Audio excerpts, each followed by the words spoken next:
اینجا استودیوی مرکزی رادیو آزادی است و شما برنامه اخبار رو تماشا دارید. سلام دوستان عزیز.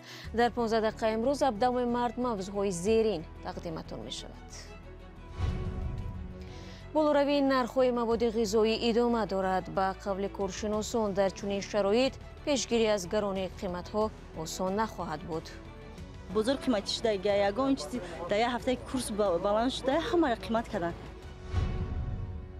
شرکت روسی سیبیر گفت پروازهایش را به تاجیکستان از سر میگیرد. تو این وقت شرکت هفته میان تاجیکستان و روسیه قریب 20 پرواز را عملی میکرد.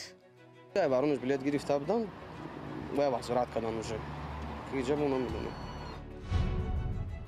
و نوروزگی دهها خانواده در شهر بوستون از بنیاد بینایی نو. ساکنان میگویند ساختمان بلندوشانه در همسایگی شرایط زندگی را برایشان دشوار میکند.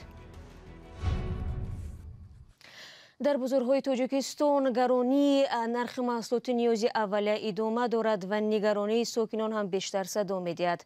نمایندگان بازارها میگویند در انبارهای خود ذخیره کافی دارند و با تشکیل یارمارکه‌هایشان تلاش میکنند مواد نسبتاً ارزان را به مشتریان دسترس نمایند، ولی خریداران شکایت دارند که زورشان به نرخ و نوای فعلی نمیرسد. علیشیر ظریفی و نگاره فضل‌الدین امروز از چند بازار دوشنبه دیدن کرده و این گزارش را آماده نمودند. یارمارکه فروش محصولات سازماندهندگان و رهبران بازارهای دوشنبه خوشبینند که با تشکیل چنین یارمارکه‌ها میتوانند به نرخ‌ها تاثیر رسانند، ولی ساکنان نرخ‌های پیش بینی شده در یارمارکه‌ها را نیز گران می‌حسابند. اینجا 290 گفته است. من یارمارکه باید یارمارکه ارزان باشه. آرچم روغنشم قیمت شده 105 سوم بود، 120 شده. همه چی روز به روز قیمت شده رفته است. پیش رمضان باید همه چی ارزان کنن. ولی نمایندگان بازارها میگویند به صورت عموم نرخ‌ها در اینجا تا 30% پایین‌ترند. ما یارمارکه دویم عمل کننده داریم که نرخ‌ها از صاحبکارانی که میخرند و میفروشند 20% فرق میکنه. مثلا گوشت، روغن، کارتشکا، پیاز. کورس دلار روزی دخالت کردگی نیست. مهیا شهابова ساکن شهر دوشنبه بعد بازدید از یارمارکه محصولات نیازی اولیه در بازار میرگان پایتخت گفت چنین یارمارکه‌ها بیشتر نمایشکارانه اند. برای چی دروغ یک سوم میکنن که همین چیزای 5 سوم 6 سوم ما خریدیم. همه نرخشون فریب و نایران خرید کردگی. دروغ بزرگ قیمتی شده یگان چیزی در یه هفته کورس بالانس شده همه قیمت کردن. تاجران میگویند در برابر افزایش قرب دلار گرانی نرخ سوزشواری کاری آنها را دشوار کرده است، بنابراین مجبورند نرخ محصولات را بالا برند. محصولات در ولایت سوق میآید دیپازی نمایجا میگیریم. مقصد سوزشواری که قیمت باشه 20 درم اونجا قیمت میشه حسابی سوزشواری. کارشناسان میگویند اقتصاد کشور از بازار بیرونه پایبندی زیاد دارد و در چنین شرایط پیشگیری از گرانی نرخ‌ها آسان نیست.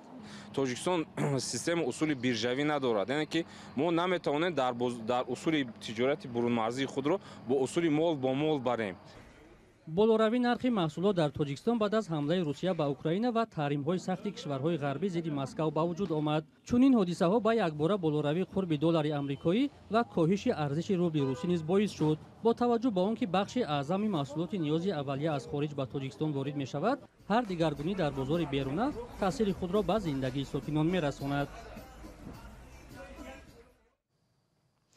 وزیر کارهای خارجی ازبکستان عبدالعزیز کومیلوف امروز در جلسه سیناتی آن کشور گفته است تاشکند پیشنهاد کمک بشردوستانه را به اوکراین ادامه می‌دهد. جمهوری ازبکستان استقلال، صاحب اختیاری و تمامیت ارضی اوکراین را اعتراف می‌کند. ما جمهوری‌های لوگانسک و دونتسک را اعتراف نمی‌کنیم، اظهار داشته است کومیلوف. به گفته وی ازبکستان بر اساس کنسپسیای سیاست خارجی خود به هیچ سازمان یا ائتلاف نظامی نخواهد پیوست. کومیلوف افزود تحریم هایی که غرب بعد از نزاع اوکراین علیه روسیه اعلان کرد به اقتصاد ازبکستان تاثیر بی‌واسطه دارند و وظیفه تاشکند پیشگیری از تاثیرهای منفی این تحریم ها می باشد.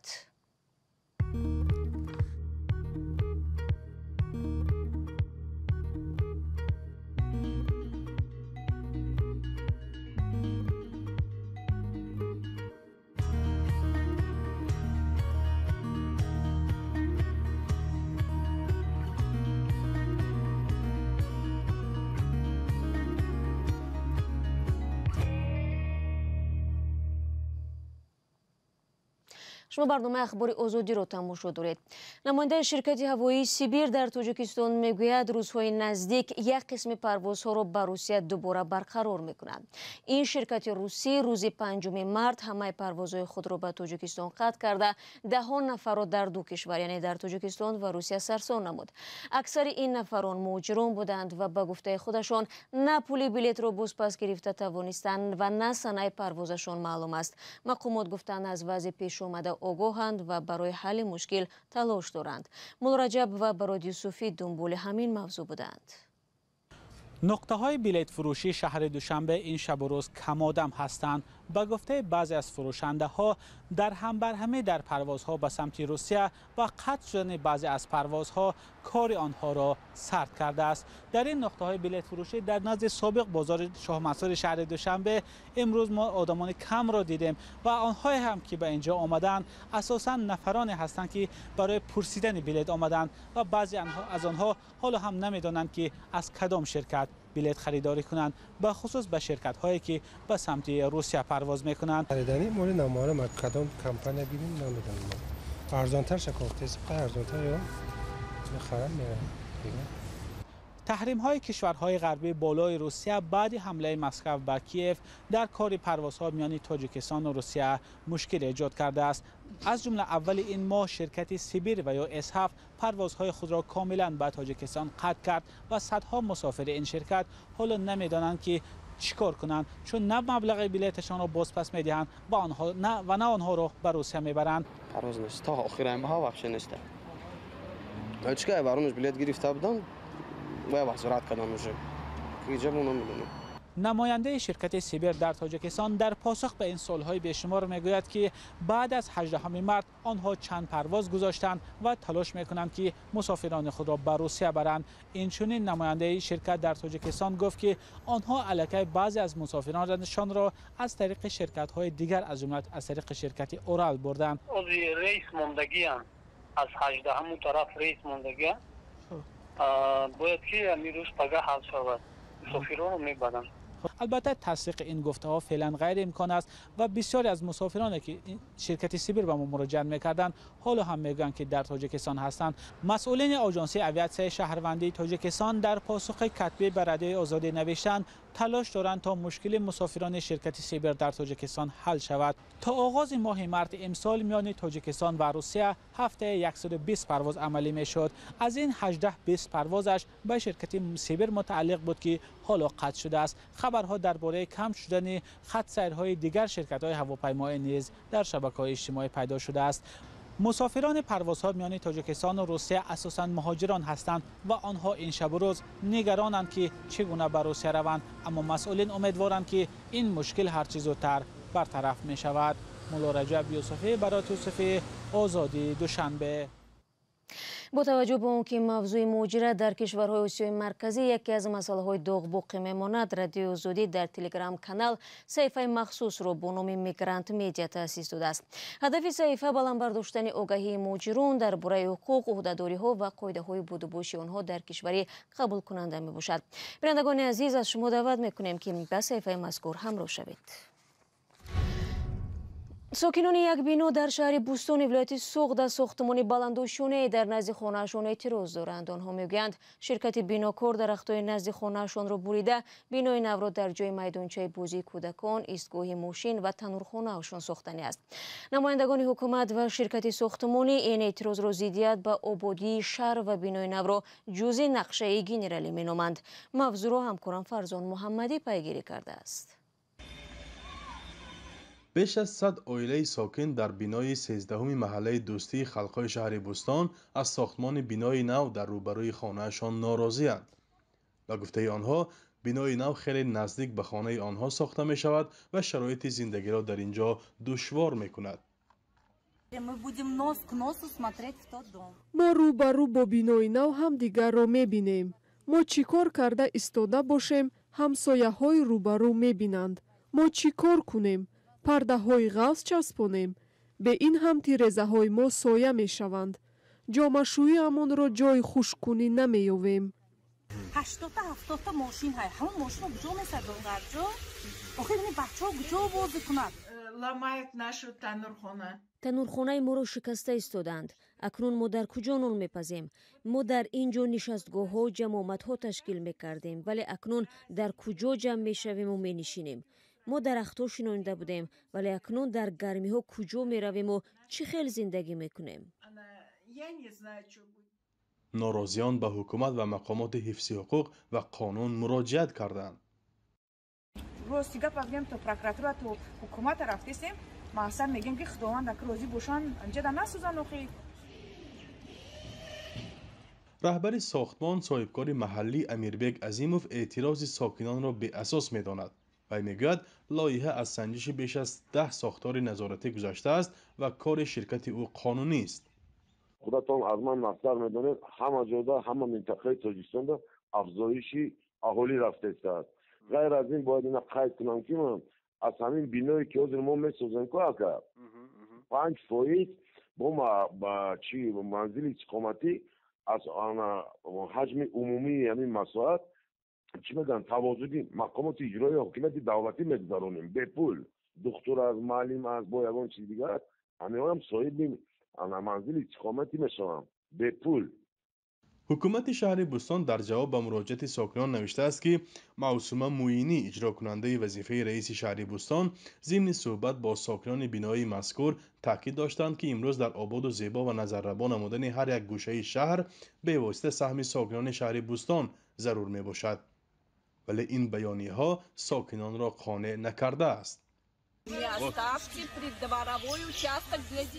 ман хоҳиш кардам ки майдончаи бозии кӯдакона барои мо ҷудо кунед.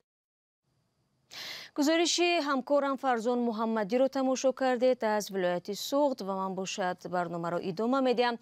Як ширкати афғонӣ ба ҳудуди 50 зани бекору ниёзманд ҷойи кор пайдо кардааст. дар ин бора ҳамкорам Монзарангези Наврӯшо гузориш медиҳад. таваҷҷӯҳ кунед. ин занон рӯзона барои беш аз 5000 хонавода нон мепазанд.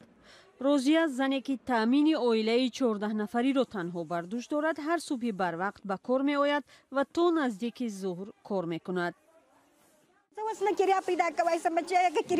агар пули кирояи хонаро пайдо кунам, пули нони хушкро надорам.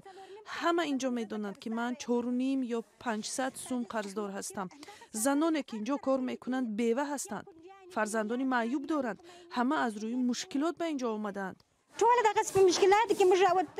бо гузашти бештар аз ним сол аз ҳокимияти дубораи толибон дар афғонистон заминаҳои корӣ барои занон маҳдуд шудааст. ин ҳам дар ҳолест ки биби ҳаво, яке аз занони афғон, мегӯяд кор барои онҳо ҳаётан муҳим аст. моро барои кор нарафтан маҷбур накунед. ман аз маҷбурӣ инҷо омадам. агар касеро ҳам қаҳр кунад ва касе ҳам маро хуб ё бад хитоб кунад, ман инҷо барои нон пухтан меоям. 5000 пули кирояи хона бояд супорам. мо дар хона 10-20 нафар ҳастем. дар ин ширкати нонпазӣ дар Қандаҳор 50 зан кор мекунанд. нони ширкат ба бозорҳои Қандаҳор бароварда мешавад. инҷо бо мо наздик ба 50 зан кор мекунад. ҳамаашон ғарибу бева ва бечора ҳастанд. инҷо касоне ҳастанд ки қаблан дар бозорҳо талбандагӣ мекарданд. ҳоло соҳиби ҷойи коранд ва рӯзона аз 2 то 300 афғонӣ барояшон маош медиҳем. аз субҳ то чошт ҳаминҷо кор мекунанд ва ҳар моҳаашонро ба ҳисоби рӯзона медиҳем.